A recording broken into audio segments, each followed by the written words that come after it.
Hello everyone, আসসালামু আলাইকুম। কেমন আছেন সবাই? আজকে আমি আপনাদের দেখাবো কিভাবে ঘরে তৈরি করবেন সেরেলাক্স। বাচ্চাদের জন্য খুবই একটা গুরুত্বপূর্ণ খাবার। আমরা অনেকেই আছে না বাইরে থেকে কিনি। আমি কিন্তু আগে বাহির থেকে কিনতাম, তারপরে ভাবলাম যে না, ঘরে বানাইলে কেমন হয়, যদি হয় সেটা নিজের হাতে তাহলে তো কোনো কথাই নাই। তো আমি যেই উপাদান দিয়ে বানাবো সেটা হচ্ছে 9 মাস থেকে 24 মাস পর্যন্ত এই খাবারগুলো আপনারা খাওয়াতে পারবেন। তো প্রথমেই আমি এখানে খাবার চাউল নিয়ে নিলাম কিছু পরিমাণ মতো। দেখতেই পাচ্ছেন ছোট একটা পাত্রে, ঠিক প্রত্যেকটা পাত্রে সেম সেম পরিমাণ নিয়ে নিচ্ছি। এখানে পোলাও চাল নিয়েছি, মসুরির ডাল নিয়েছি, আর হচ্ছে মুগ ডাল। তারপরে কয়েক পিস হচ্ছে খেজুর নিয়ে নিলাম। এখানে কিছু কিশমিশ ব্যবহার করলাম।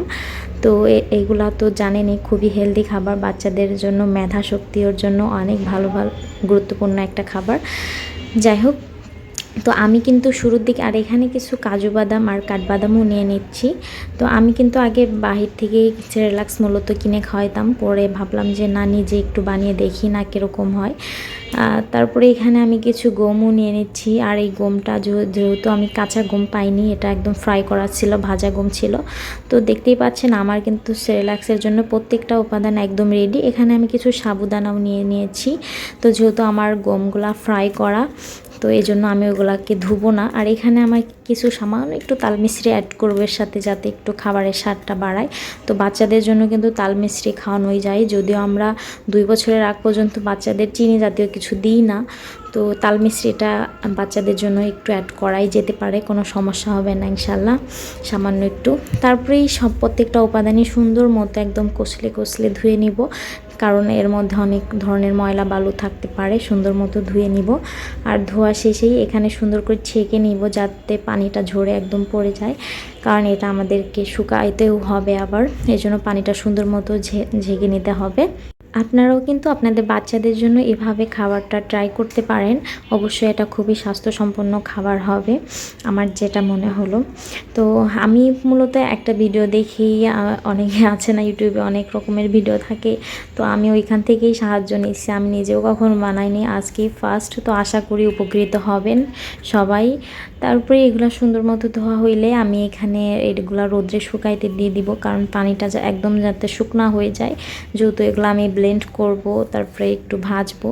তারপরে এখানে আমি একটা পাতলা কাপড় দিয়ে সুন্দর করে ঢেকে দিব, কারণ এটা আমার রোদ্রে শুকাবো। যেহেতু বেলকুনিতে দিয়েছি, অনেক ধুলাবালিও আসবে, এজন্য আমি একটা পাতলা কাপড় দিয়ে ঢেকে দিলাম। তারপরেই আমার সুন্দর মতো শুকানো হয়ে গেলে এগুলাকে আমি হালকা করে ভেজে নিব, একদম লাল লাল করে না, কিন্তু বেশি ভাজা যাবে না। তো সুন্দর মতো একটু ভেজে নেওয়া হয়ে গেছে। এখন এগুলো আমি সুন্দর মতো একটু ঠান্ডা করে নিব, ঠান্ডা করেই ব্লেন্ড করব। তো দেখতেই পাচ্ছেন আমি কিন্তু একদম মোটামুটি করে ভেজে নিয়েছি 2 থেকে 3 মিনিটের মতো করে। তারপরে এটা আমি ব্লেন্ড করে নিলাম। ব্লেন্ড করার পরেই দেখতেই পাচ্ছেন কত সুন্দর মিহি মিহি হয়ে গেছে। আর একটা গুরুত্বপূর্ণ কথা, আপনার বাচ্চার বয়স যদি 1 বছর হয়, তাহলে কিন্তু আপনি একদম মিহি না করলেই ভালো, একটু দানাযুক্ত খাবার খাওয়ানোটাই বেস্ট হবে আমার মনে হয়। তার উপরে একটা আপনারা চেষ্টা করবেন এরকম টিনের একটা পাত্রে রাখার, কারণ এগুলা টিনের পাত্রে রাখলে যাতে বাতাসটা না ঢুকতে পারে। আর প্লাস্টিক জিনিস তো বাচ্চাদের জন্য একদমই ইউজ করা ভালো না।